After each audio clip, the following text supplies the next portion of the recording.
Every blogger wants to improve their SEO, but are you doing the right things that will get you found? By optimizing your keywords and giving your readers a great user experience, you too can drive tons of traffic from Google with great SEO. Hi, I'm Liz Stapleton, host of the Blogger Breakthrough Summit, and this is the podcast where I share tidbits from our summit speakers on how to improve your blog so you can work less and earn more. In today's episode, I'm sharing some tips from Eric, the co-founder of MediaVine, on how to rank in Google using keywords. It's going to be kind of related content. How can you use related content to boost the rankings of your top performing posts? So it's really about improving rankings of your existing posts more so than anything, and it's going to focus a lot on content strategy. All right, so as Liz said, we're going to be talking about SEO today from kind of a quick crash course at the beginning. I'm going to go over kind of my style of SEO, and then we're going to go into all the fun related keywords we were talking about and related content. First, again, why is an ad guy talking about SEO? Because again, this is my background, and this is MediaVine's background. 16 years ago, we were actually an SEO for hire firm far before we got into ads. So maybe the better question is, why is this SEO company talking to me about ads all the time? But no, it's fine. We're definitely more of an ad management company now.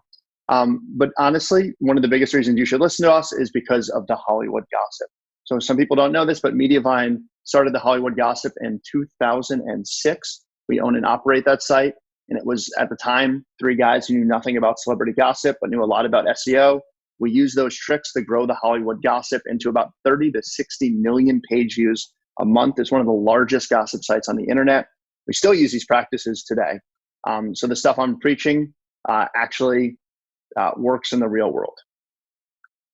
Today's focus is mostly going to be on not the Hollywood gossip, though, because I don't know if that's as relatable to most people that will be listening to this. Mm-hmm. So instead, we're going to focus on Sugar Dish Me, which is actually a blog run by our director of publisher support, Heather. This is her own personal blog, and it's a food blog.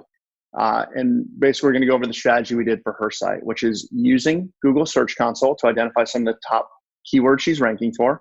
We developed new content and linking strategies around those top ranking posts. Then she created new posts, used that linking strategy. We made a few content tweaks to the post itself. And we're going to follow along. And obviously it worked, or I wouldn't be using it as the case study. What's important to focus on is not the name of the algorithm. It's what changed, right? What Google tells you to change. Mm-hmm. So that's kind of my mantra. Listen to Google, focus on good content. When Google's recommendation changes, you should change how you're doing stuff. And overall, this strategy has worked for us. We've been through so many algorithm changes over the years, and the Hollywood gossip is still ranking well. You're going to gain some, you're going to lose some. Zoom out, keep writing good content, and just listen when Google tells you something changes. All right, let's get in with it. All right, so we're going to be talking a lot about keywords today. But interestingly, I'm going to go back to the basics of what we define as keyword as, because weirdly, so often, I think I have a different definition of a keyword than what a lot of bloggers do. So when I say keywords, I really mean, I think, key phrases, or a lot of times you'll hear the industry call these as long tail keywords. So an example, sorry, it's going to be very food heavy. Cheesecake versus low carb strawberry cheesecake recipe. In this example, a lot of people would say cheesecake is the keyword, or strawberry is the cheesecake, or even recipe. Those are not really the keywords you should be looking at. You should be looking at the whole thing as your keyword. Low carb strawberry cheesecake recipe. And that's what's called a long tail keyword.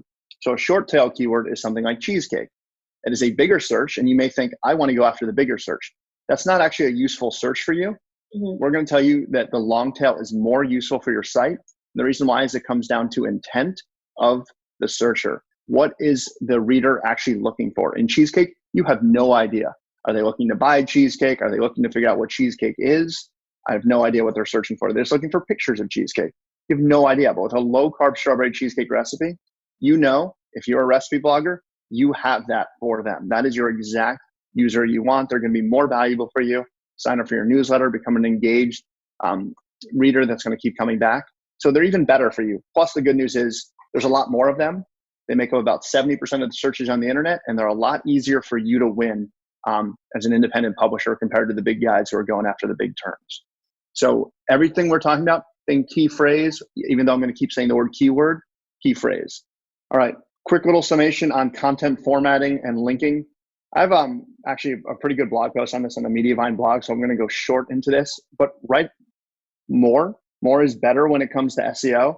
I like to say 300 to 500 words minimum. And the reason why is because the more content you're writing, the more phrases you're just going to get in there. You're going to be able to rank for more long tail keywords. It won't necessarily help you with your ranking of that post itself, because Google is just looking, are you an expert on this one particular topic?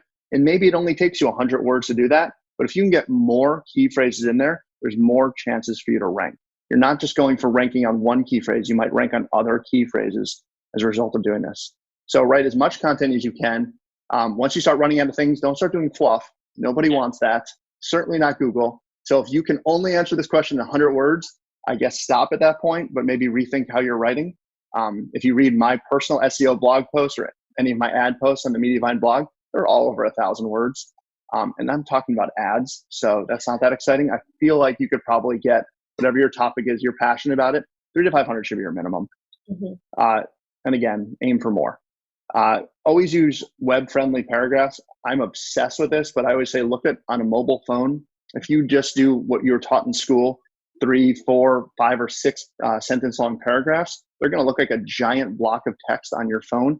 Break them up, hit enter more often, put photos in there. It's a more engaging experience for a user. It's super important that you have a good, engaging experience. Remember, Google wants to send users to a page that they're going to consume the content and enjoy the experience. When Google sends someone to a page, they're basically recommending that page. Google looks at it as their traffic. They're sending it to your site. They want that user to have a good user experience, which is why a lot of people always say user experience kind of drives SEO. And again, just like your page title, make sure you use that key phrase early on in your post, but don't stuff. I see a lot of people do this where they'll try to use that keyword throughout the entire post and they use it unnaturally. Yeah, never like do you're trying that. to get the green light in the Yoast or whatever. Exactly. Yeah, don't. I'm going to bite my tongue on so many things about Yoast, but don't obsess over those lights in general. We've already covered that in other sessions of it's a good Perfect. guideline, but don't obsess about it. Don't stress. Exactly. Exactly. Don't stress. That is literally my mantra with all this stuff. Synonyms and related phrases are better, if anything, than using that same keyword. And when it's linking is more important than your content itself. Google judges you based on your links, and that is internal and external. Okay, hopefully this episode has helped you to better understand how to use long-tail keywords and your user experience to improve your SEO.